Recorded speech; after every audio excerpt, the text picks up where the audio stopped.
গত 23শে জুন 2021 সকাল 11 ঘটিকায় Bangladesh photo journalist association ঢাকায় বাংলাদেশে বসবাসরত উর্দু ভাষীদের বৃহৎ সংগঠন এসপিজিআরসির সংবাদ সম্মেলন অনুষ্ঠিত হয়।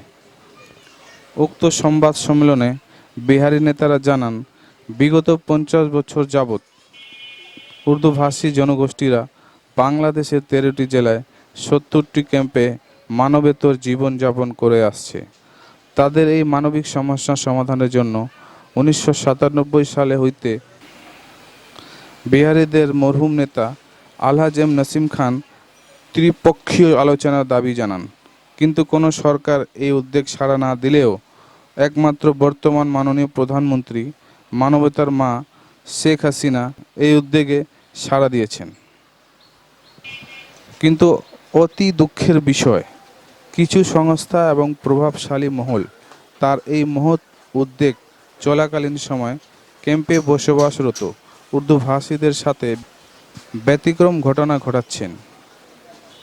গত 20শে জানুয়ারি 2021 তারিখে ঢাকা উত্তর সিটি কর্পোরেশন রাস্তা প্রশস্ত করার নামে বিনা নোটিশে মিরপুর সেকশন 11-তে রাস্তার পাশে অবস্থানরত ক্যাম্পবাসীকে বিকল্প কোনো ব্যবস্থা না করে জোরপূর্বক উচ্ছেদ চালিয়ে প্রায় 1000 উর্দুভাষী পরিবার ও দোকানদারদের উচ্ছেদ করে দেয়।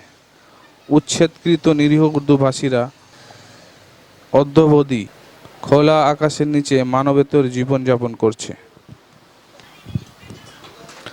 অন্যদিকে নারায়ণগঞ্জ শহরে কুমুদিনী বাগান ও কোম্পানি বাগান ক্যাম্পে প্রায় 400 উর্দুভাষী পরিবার বসবাসরত আছে।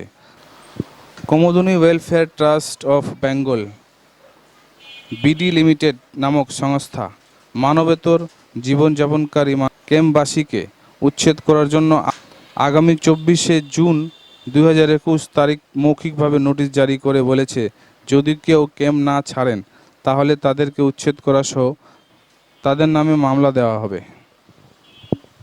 এছাড়া এই স্থানীয় সংসদ সদস্য সেলিম উসমান সন্ত্রাসী কায়দায় উল্লেখিত ক্যাম্পবাসীকে জোরপূর্বক ক্যাম্প হতে উচ্ছেদ করার জন্য উঠে পড়ে লেগেছেন। তাছাড়া জনগণের বন্ধু পুলিশ ক্যাম্পবাসীদের পাশে না দাঁড়িয়ে ক্যাম্পবাসীদের বিপক্ষে অবস্থান নিয়েছেন এবং প্রতিনিয়ত হয়রানি করে যাচ্ছেন। 11 নম্বর মিরপুরের কোনো অস্তিত্ব নাই, সেখানে বুলডোজার লাগিয়ে দিয়েছে। আমাদের মা বোনের কোনো ইজ্জত করায় বিদ্যুৎ কেটে দেওয়া হয়েছে, ঘর থেকে জোরপূর্বক বাইর করা হচ্ছে। আর কোথায় যাব আমরা? তাহলে আমরা বৃত্ত আন্দোলনে আমরা যাব, বৃত্ত আন্দোলন। আর ক্যাম্পেইনে থাকবো না। প্রয়োজন হলে গায়ে আত্মহতি করার জন্য আমরা জেনারেল ক্যাম্পে একটা প্রোগ্রাম নিব। জেনারেল ক্যাম্পে গায়ে স্বেচ্ছায় আমরা আগুন দিব, আমরা মরে যাব, আমাদের ক্যাম্পবাসীকে নিয়ে মরে যাব আমরা। কারণ এই জীবন আর আমাদের প্রয়োজন নাই, যেখানে মা বোনের ইজ্জতের রক্ষা আমরা করতে পারছি না, সরকার আমাদের করতে পারতেছে না। সরকার একদিকে সবাইকে ঘর বাড়ি দিচ্ছে, আর এই সময় করোনার সময় লকডাউনের সময় আমাদেরকে ক্যাম্প থেকে বের করতে হচ্ছে, বের করা হচ্ছে। আমরা কোথায় যাব? কোথায় যাব? কোথায় মানুষ থাকবো? তাই মাননীয় প্রধানমন্ত্রীর কাছে আকুল আবেদন, 2015 সালে আমাদের সঙ্গে আমরা ওই ডেলিগেশনে ছিলেন, ইনি ছিলেন, আরো লোক ছিল। আপনি প্রতিশ্রুতি দিয়েছিলেন, তোমরা ঘাবড়াইও না, তোমরা কি চাও? আমরা পুনর্বাসন চেয়েছিলাম। উনি বলেছিলেন যে প্রথম ফেজে মোহাম্মদপুরকে কেরানীগঞ্জে এবং মিরপুরকে গাজীপুরে আমরা পুনর্বাসন করবো।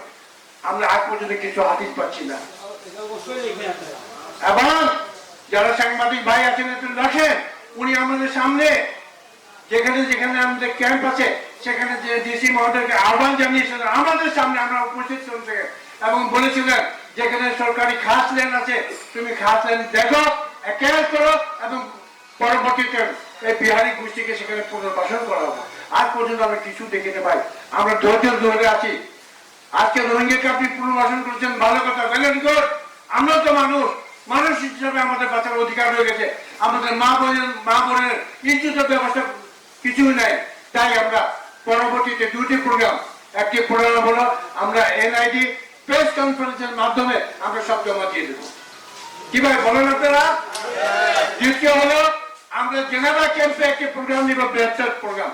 সেখানে আমরা গায়ে আগুন লাগিয়ে শেষ হয়ে যাব, পাশাপাশি জেনেভা ক্যাম্পও শেষ করে দেবে। সব ক্যাম্প আমরা খালি করে দেবো, আপনারা জায়গা নিয়ে নেন, আপনারা আপনার জায়গা নিয়ে নেন। আমাদের ঘর বাড়ি তো দখল আছে, মোহাম্মদপুর, মিরপুর, সৈয়দপুর, চট্টগ্রাম আমাদের নির্দিষ্ট ঘর আছে। যদি ফিরে না দিতে পারেন তাহলে ক্যাম্প আমরা যেন শেষ করে দিব। ক্যাম্পে আর আমরা থাকবো না, কোথায় যাব? গায়ে আত্মহত্যা দিয়ে আমরা সেই ক্যাম্পের ছেড়ে দিব ভাই। তারপরে আহ্বান আমাদের সাংবাদিক ভাই এবং বোনের কাছে, আপনারা মানুষ, আমরাও মানুষ, মানুষ হিসাবে বাঁচার অধিকার দেন। মাননীয় প্রধানমন্ত্রীকে বলেন, আমরা 85 বছর এখানে আছি, আমরা 1947 আমরা পূর্বপুরুষ এখানে মাইগ্রেট করে এসেছিল, কোনদিন পাকিস্তানের মুখ দেখি নাই, পাকিস্তান থেকে আসি নাই, পাকিস্তানে যাবো না, হয়তো এখানে আমাদের জীবন শেষ হয়ে যাবে। আমাদের নাসিম খান এই আন্দোলন করতে করতে 80 আগে উনি এই জীবন থেকে চলে গেছেন, আল্লাহ ওনাকে মাগফিরাত করুন। আমরাও একদিন চলে যাবো ভাই, আমরা ক্যাম্প ছেড়ে দিব। আপনার ক্যাম্প আপনার থাকুক, আপনার কাছে থাকুক, আমরা ক্যাম্পে আর থাকবো না, আমরা যেখানে জায়গা পাবো সেখানে চলে যাব আমরা। তাই আপনার কাছে আহ্বান, মাননীয় প্রধানমন্ত্রীকে, মেয়র মহোদয়কে, এমপি মহোদয়কে, অ্যাডভোকেট জাহাঙ্গীর কবির নানক ভাই এবং শেখ মঞ্জুর রহমান ভাইকে বলেন আমাদের জন্য কোনো ব্যবস্থা করলেন, নাহলে আমরা বৃহত্তর জন্য আন্দোলন আমরা যাতে বাধ্য হবো আমরা। পরিষদের সবাইকে ধন্যবাদ। এমতো অবস্থা উল্লেখিত নিরীহ ক্যাম্পবাসীগণ খুবই আতঙ্কিত এবং মাননীয় প্রধানমন্ত্রীর দৃষ্টি আকর্ষণ ও ব্যবস্থা গ্রহণের জন্য এসপিজিআরসি নেতাদের 4টি দাবি তুলে ধরেন সংগঠনের যুগ্ম সাধারণ সম্পাদক হারুনুর রশিদ। আমরা আপনাদের মাধ্যমে এই বিষয়টি মাননীয় প্রধানমন্ত্রী জননেত্রী শেখ হাসিনার নিকট তুলে ধরার জন্য আকুল আবেদন জানাচ্ছি। মাননীয় প্রধানমন্ত্রীর দৃষ্টি আকর্ষণ ও ব্যবস্থা গ্রহণের জন্য আমাদের কয়েকটি দাবি তুলে ধরলাম। দাবিসমূহ: 1.